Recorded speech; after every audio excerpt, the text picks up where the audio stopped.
Tricycle sa Nueva Ecija tumaob matapos mahagip ng kotse at dalawang truck nagsalpukan sa Sorsogon City. Balita hatid ni James Agustin. Kita sa CCTV ang salpukan ng dalawang truck sa barangay Ginlahon sa Sorsogon City. Ayon sa mga otoridad, nasa kabilang linya na ang isang truck, kaya ito nabangga sa kasalubong na truck.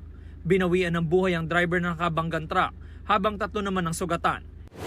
Sa bayan ng San Pascual sa Batangas, nahulog sa sinasakyan tricycle ang 57 taong gulang na si Danilo Cabagyo. Nabangga kasi sila ng kasunod na van matapos itong magtangkang mag-overtake sa tricycle. Ito po ay same direction pababa ng Padre Castillo. Ngayon, itong van, nabangga niya sa likod itong tricycle na kung saan tumalsik ang angkas nitong driver ng tricycle.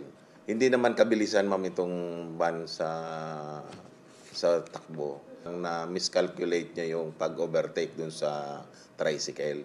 Nasabitan niya yung gilid ng tricycle. Yun ang naging dahilan. Isinugod sa ospital si Cabagyo pero binawian siya ng buhay kalaunan.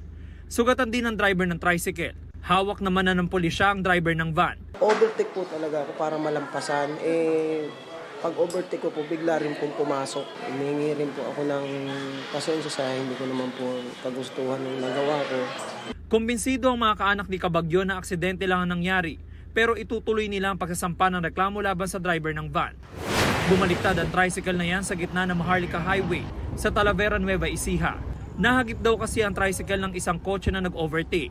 Nagpaikot-ikot pa ang tricycle hanggang sa tumaob ito. Nagtamo ng minor injuries ang tricycle driver at ang pasahero nito. Nasa maayos naman na silang kalagayan. Tumulong ang driver ng kotse sa mga biktima. James Agustin, nagbabalita para sa GMA Integrated News.